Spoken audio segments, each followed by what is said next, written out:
આર્યને પેલા લાલચુ લોકોને જોયા, જેઓ ડૂબતા બંગલામાં સોનું શોધી રહ્યા હતા. તે જાણતો હતો કે જો તે તેમને બચાવવા જશે તો તેની દિવ્ય શક્તિઓ છીનવાઈ જશે, પણ તેણે એક અક્ષરનો પણ વિચાર ન કર્યો. તે પૂરના ધસમસતા પાણીમાં કૂદી પડ્યો. જેવો તેણે પેલા લોકોને બહાર કાઢ્યા, તેના હૃદયમાંથી પેલી સોનાની ચાવીનો પ્રકાશ ઓલવાઈ ગયો. આર્યન હવે ફરી એક સામાન્ય માણસ હતો. પૂરનું પાણી તેને તાણી જવા લાગ્યું. લાલચુ લોકો તો પોતાનો જીવ બચાવીને ભાગી ગયા, પણ આર્યન થાકીને લોથપોથ થઈ ગયો હતો. અચાનક આખું ગામ ત્યાં ઉમટી પડ્યું. જે હજારો લોકોને આર્યને અદ્રશ્ય રહીને મદદ કરી હતી, તે આજે તેને બચાવવા એકબીજાના હાથ પકડીને માનવ સાંકળ બનાવી પૂરના પાણીમાં ઉતરી પડ્યા. લોકોએ બૂમ પાડી, અમારા મસીહાને કંઈ નહીં થવા દઈએ. લોકોએ આર્યનને બચાવી લીધો. ત્યારે જ આકાશમાંથી દાદાનો અવાજ સંભળાયો, બેટા આર્યન, તે સાબિત કરી દીધું કે સાચી શક્તિ ચમત્કારમાં નહીં પણ બલિદાનમાં છે. હવે તારી કોઈ જાદુઈ શક્તિની જરૂર નથી, કારણ કે આ આખા ગામનો પ્રેમ હવે તારી અસલી શક્તિ છે. બીજા દિવસે પૂરું ઓસરી ગયું. પેલો બંગલો અને સોનું બધું જ જમીન દોસ્ત થઈ ગયું હતું. પણ ગામની વચ્ચે આર્યન ઊભો હતો. લાલચુ લોકો શરમથી ઝૂકી ગયા હતા અને આખું ગામ એક પરિવાર બની ગયું હતું. વર્ષો વીતી ગયા. આર્યન હવે વૃદ્ધ થયો હતો, પણ તેના ચહેરા પર એ જ દિવ્ય શાંતિ હતી. પેલા પૂરું, પછી ગામ, આખું બદલાઈ ગયું હતું. લોકો હવે લાલચ નહીં પણ એકબીજાની સેવા કરવામાં માનતા હતા. એક દિવસ આર્યન પેલા જૂના વડલા નીચે બેઠો હતો, જ્યાંથી આ બધી શરૂઆત થઈ હતી. અચાનક તેની સામે એક નાનો છોકરો આવ્યો, જેના હાથમાં એક જૂની કાઠ લાગેલી ચાવી હતી. તેણે પૂછ્યું, દાદા, આ ચાવી ક્યાં તાળાની છે? આર્યન હસ્યો અને તેને પોતાની પાસે બેસાડ્યો. તેણે કહ્યું, બેટા, આ ચાવી કોઈ લોખંડના તાળાની નથી. આ એક કસોટીની ચાવી છે, જે નક્કી કરે છે કે તારા હૃદયમાં પથ્થર છે કે પરમાત્મા. એ જ રાત્રે આર્યનની શાંતિથી આંખો મીચી દીધી. આખું ગામ રડતું હતું, પણ અજીબ વાત એ બની કે જ્યાં આર્યનનો દેહ હતો ત્યાં માત્ર સુગંધિત ફૂલોનો ઢગલો રહી ગયો. લોકોએ એ જ જગ્યાએ એક નાનકડું અંતરક્ષેત્ર બનાવ્યું. આજે પણ કહેવાય છે કે જો કોઈ સાચા દિલથી ત્યાં સેવા કરે છે તો તેને રાત્રે વડેલા નીચે એક તેજસ્વી યુવાન આર્યન અને એક વૃદ્ધ દાદા વાતો કરતા દેખાય છે. આર્યનના મૃત્યુ પછી વર્ષો વીતી ગયા હતા, પણ ગામના પેલા અંતરક્ષેત્રમાં એક અજીબ ઘટના બની. એક દિવસ શહેરનો એક મોટો ઉદ્યોગપતિ ત્યાં આવ્યો. તેની પાસે કરોડોની મિલકત હતી, પણ તેના હૃદયમાંથી શાંતિ નહોતી. તે આર્યનના વડેલા નીચે બેઠો અને અચાનક તેની જમીનમાં કંઈક ચમકતું દેખાયું. તેણે ખોતું તો ત્યાંથી એક જૂની તાંબાની પેટી મળી. આખા ગામમાં ઉત્તેજના ફેલાઈ ગઈ. બધાને લાગ્યું કે આખા આર્યનનો કોઈ મોટો ખજાનો હશે. લાલચુ લોકો ભારેથી ભેગા થયા. જ્યારે પેટી ખોલવામાં આવી ત્યારે તેમાં કોઈ સોનું કે હીરા નહોતા. તેમાં માત્ર એક જૂની ડાયરી અને એક સુકાઈ ગયેલો ફૂલ હતું. ડાયરીના પહેલા પાના પર આર્યનના અક્ષરે લખ્યું હતું, જે દિવસે આ પેટી ખોલશે તે દિવસે ગામમાં ફરીથી લાલચની પરીક્ષા થશે. યાદ રાખજો, જે ખજાનો પૃથ્વીની અંદર છે તે માટી છે, પણ જે ખજાનો તમારા હૃદયમાં દયા રૂપે છે તે જ સાચું સોનું છે. એ જ ક્ષણે પેલા ઉદ્યોગપતિની આંખો ખોલી ગઈ.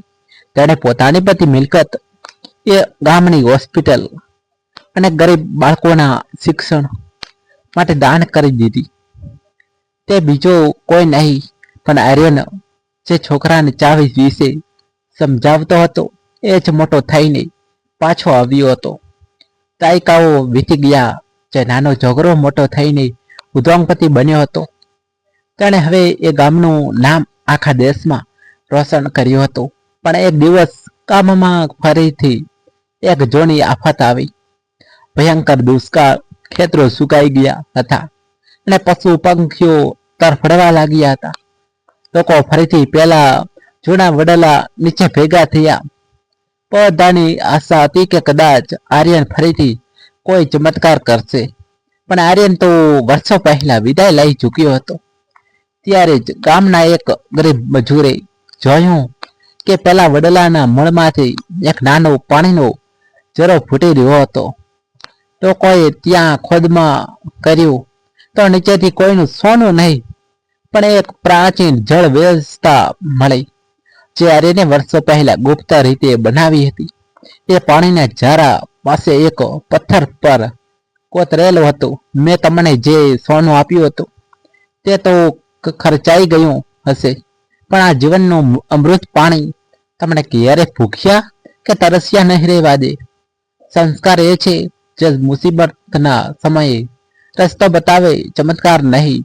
ગામના લોકો સમજી ગયા કે આર્યન મરીને પણ તેમની રક્ષા કરી રહ્યો હતો.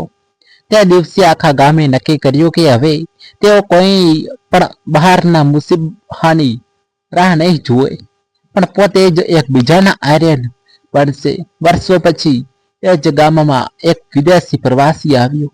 તેણે સાંભળ્યું હતું કે આ ગામમાં એક એવો વડલો છે જેની નીચે બેસવાથી મનની લાલચ મરી જાય છે. તે પ્રવાસી બીજું કોઈ નહીં પણ પેલા લાલચુ લોકોનો વંશજ હતો, જેઓ પૂર્વ વખતે સોનું લેવા ભાગ્યા હતા. તેના પૂર્વજોએ પુષ્કળ સંપત્તિ ભેગી કરી હતી, પણ તેમના ઘરમાં ક્યારેય સુખ કે શાંતિ નહોતા. તે પ્રવાસીઓ એ વડલાની પ્રદક્ષિણા કરી અને ત્યાં બેઠેલા એક વૃદ્ધ સાધુને પૂછ્યું, મહારાજ, મારા પૂર્વજો સોનું લઈને ભાગ્યા હતા, છતાં અમે કેમ દુઃખી છીએ? અને આ ગામના લોકો પાસે કંઈ નથી, છતાં તેઓ કેમ આટલા ખુશ છે? વૃદ્ધ સાધુએ વડલાની માટી હાથમાં લીધી અને કહ્યું, બેટા, તારા પૂર્વજો જે સોનું લઈ ગયા હતા એ સ્થાપિત હતું, કારણ કે તે બીજાના હકનો હતો. અને આ ગામના લોકો પાસે આર્યનના આશીર્વાદ છે. જે સંપત્તિ વહેંચવાથી વધે છે એ લક્ષ્મી છે, અને જે સંગ્રહ કરવાથી વધે એ માત્ર ઝેર છે. એ જ રાત્રિ પ્રવાસીની સપનામાં આર્યન અને પેલા દાદા દેખાયા. તેમણે હસીને કહ્યું, ચક્ર પૂરું થયું છે, લાલચનો અંત આવી ગયો છે. સવારે જ્યારે પ્રવાસી જાગ્યો ત્યારે તેણે જોયું કે તેના હૃદયનો ભાર હળવો થઈ ગયો હતો.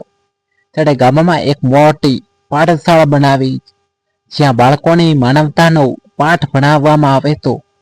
પેલા વિદેશી પ્રવાસીએ જ્યારે ગામમાં પાઠશાળા બનાવી ત્યારે એક અજીબ ઘટના બની. ખોદકામ દરમિયાન જમીનમાંથી એક જૂની લાકડાની લાકડી મળી. આ એ જ લાકડી હતી જે પેલા રહસ્યમય દાદા નસીબના દેવતા વાપરતા હતા. જેવો પ્રવાસીએ એ લાકડીને સ્પર્શ કર્યો, તેને તેના પૂર્વજોએ કરેલી બધી ભૂલોનો અહેસાસ થયો. તેણે સમજાયું કે તેના પૂર્વજો જે સોનું ચોરીને ભાગ્યા હતા તે વાસ્તવમાં સોનું નહીં, પણ ગામના લોકોની આંધરડીઓનો આશીર્વાદ હતો, જે તેમણે લાલચમાં ખોઈ નાખ્યો હતો. તેણે ગામના ચોકમાં બધાને ભેગા કર્યા અને રડતા રડતા માફી માંગી. તેણે કહ્યું, આજે મને સમજાયું છે કે મારા પૂર્વજો ભલે મહેલોમાં રહ્યા, પણ તેઓ ભિખારી હતા, કારણ કે તેમના હૃદયમાં પ્રેમ નહોતો.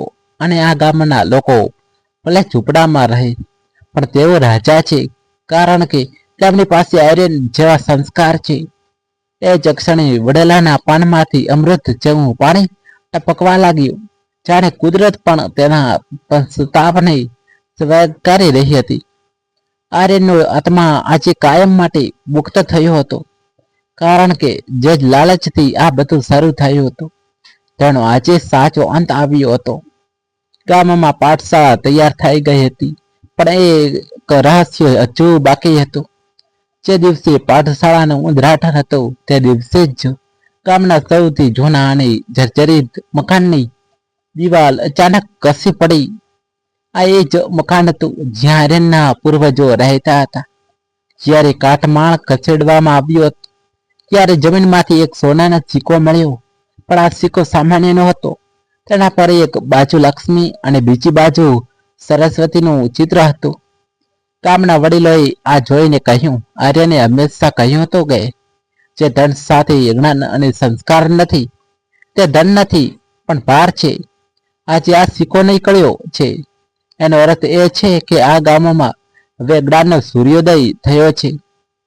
પેલા વિદેશી પ્રવાસીઓએ એ સિક્કો પાઠશાળાના મુખ્ય દારા પર સ્થાપિત કર્યો. નવાઈની વાત એ હતી કે જેવો એ સિક્કો ત્યાં મૂક્યો, ગામના સુકાઈ ગયેલા કુવાઓમાં આપોઆપ પાણી ભરાઈ ગયું. આ કોઈ જાદુ ન હતો પણ કુદરતનો સંકેત હતો કે જ્યારે મારા માણસ લાલચ છોડીને પરોપકારના માર્ગે છે ત્યારે કુદરત